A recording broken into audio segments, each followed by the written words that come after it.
Sonic.exe is infamous for a number of reasons. It is one of the creepypasta stories most commonly associated with kickstarting the haunted video game movement, influencing many creepy gaming stories that came after. It also became one of the most ridiculed creepypastas of its time due to a combination of poor writing and cliché plot points. Video games were created based around the story, as well as a large cult-like following of hardcore fans who became obsessed with creating artwork and spin-off fiction based upon it. To this day, Sonic.exe merchandise can even be purchased online. Regardless of one's opinion on the quality of the story and its writing, no one can argue the massive impact this creepypasta had on the gaming community. I'm SuperHorrorBro Mike, you're watching Horror Game History, and this is the story of Sonic.exe. Our tale begins in 2011, when a user over at the Creepypasta wiki, known as JC the Hyena, posted a story online which told the tale of a young man named Tom who inherited a bootleg copy of Sonic the Hedgehog from his friend Kyle. I won't read the entire story in this video, but will leave a link to my reading at the end. The basic summary of the original story is as follows.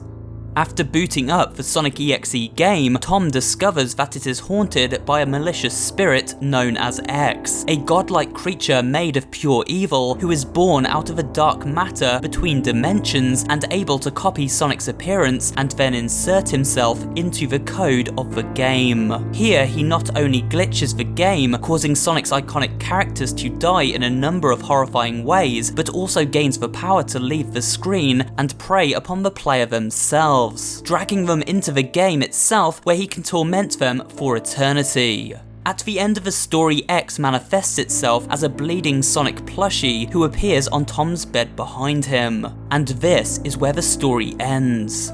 Due to the popularity of Sonic the Hedgehog and the combination of pairing Sega's lovable blue mascot with horror fiction, the internet soon became super interested in JC's story.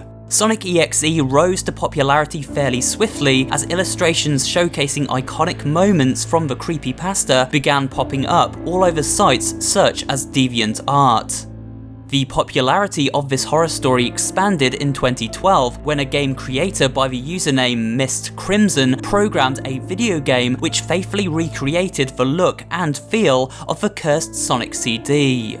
Although it did not contain moments such as Sonic jumping out of a player's screen for obvious reasons. Regardless, this was a creepy game experience which can be downloaded and enjoyed to this day. Many popular YouTubers of the time published Let's Plays of Sonic.exe, and this attracted even more attention to the original creepypasta over at the official wiki. The admins running the site did not appreciate what they classed as low quality content, or what is known in the creepypasta community as trash pasta. The story was deleted from the creepypasta wiki, enraging author JC no end. Instead of deciding to let sleeping dogs, or should I say hogs, lie, JC the Hyena decided to post an angry rant online in an attempt to rally his fanbase against the website and get his story reinstated. This toxic outburst appears to have been scrubbed from the internet, but snippets do remain, and so here is a short sample. As you can see, I'm furious with the fact that my masterpiece, which has won the hearts of millions and has made a massive impact on the internet, is being brought down by a bunch of jealous, arrogant, retarded furry haters. But that does not mean I'm just going to sit down and take this lightly. Nope. Nope, nope, nope. They have been messing with the bull, and now they've called out the horns. Listen everyone, I need your help with this. We are at war here. I want every Sonic.exe fan who is reading this to get the word out. While the story was never reinstated to the Creepypasta wiki, it can still be found over at the spin-off domain Bad Creepypasta, available once again to read at your leisure. In 2013, a sequel was even written and published titled Sonic.exe 2 Electric Boogaloo. This was a parody of sorts, mocking the writing style of the original story. Furthermore, a fan-made film was published on YouTube which both mocked and also paid homage to the original story, intercutting live-action segments with footage of the game where a narrator explains the story. The film is still online to this day, and a link can be found in the video description below. However, this isn't quite the end of this story. In 2014, the community surrounding Sonic.exe continued to create content based upon it. Other EXE games were created, such as Sonic.exe Nightmare Beginning and Sonic.exe Spirits of Hell, which retold the story in a way which better fit the lore of the original Sonic the Hedgehog games. And Mist Crimson developed a direct sequel of sorts to his original game called Sally.exe, this time featuring the characters Sally Acorn, Rose, and Cream the Rabbit. It contains far more jump scares and a generally more oppressive atmosphere than the original. Sally.exe is only a few minutes long, so I've decided to include a full playthrough right here in this video to give you a better idea of what these games are like. So it says back for more as soon as you open it, guys, as you can see. And then we've got a little screen that appears, so we'll watch this. Just kidding, Sal. Kiss wasn't that great.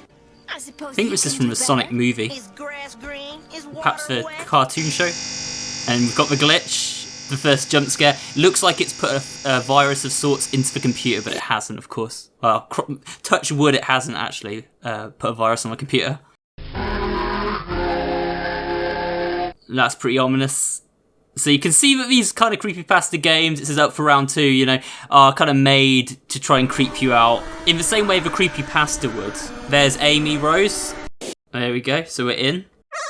Kyle didn't want to play with me. What a shame. But I can play with you. Right, Mike B? Oh, no, it knows my name, see? It knows the name from the computer. So that's pretty darn creepy right there. Not perfect, Act 1. Okay, here we go, guys. Let's go up to Sonic. Oh. And we jump into the ring, there you go. Let's see how quickly we can beat this thing. Oh, goal. Oh, we just need to get to the goal. Let's get there then. Oh. I don't think that was the goal we wanted. So Amy's dead now, and now we've got Cream the bunny. Kind and Fair it's called. Okay, let's go.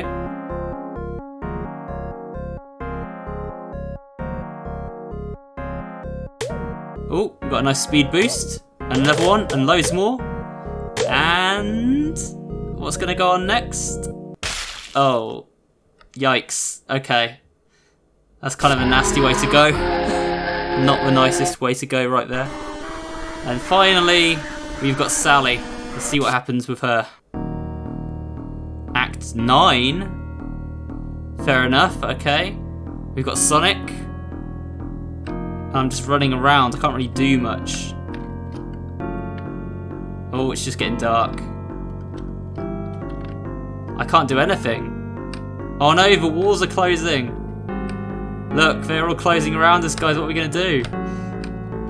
We're just going to get squashed at this rate, aren't we? No! The walls are closing all around us. And that's it, I think. We're just going to end up getting squished. No! That's kind of bad. Sonic, my love. There we go. That is Sally.exe. With that famous laugh from the creepypasta, of course, guys. Game over, and that's pretty much the game. That is it. I hope you enjoyed the little playthrough in the middle of this video. Let's get back to the video. Following on from Sally.exe, one final event occurred in this timeline, a remake of the original creepypasta written by its author, JC the Hyena. In this very long retelling of events, things get far darker and more explicit, with lots of heavy descriptions and gory details. It also expanded on the lore of the character X and his motives, as well as central protagonist Tom's thoughts too. The story is of course still far-fetched, but the writing style is improved and it stands as a decent read when taken for what it is. However, nothing can touch the iconic corniness of the original, a story which inspired many more in the years to come, including Super Mario EXE and several of the Haunted Zelda creepypastas too. It's a title everyone has heard of, and if you've yet to check it out, maybe now is the perfect time. And that's it for today's video. Please remember to give it a like if you did enjoy watching, and maybe drop a comment too, as well as subscribing to the channel and turning on notifications so you never miss an upload. This channel specializes in variety horror content, including creepypasta readings, horror gaming facts and theories, and general interest pop culture horror videos. So if you're interested in all things spooky, you'll find something to enjoy here at SuperHorrorBro. Thanks for watching, and I will see you on the next video.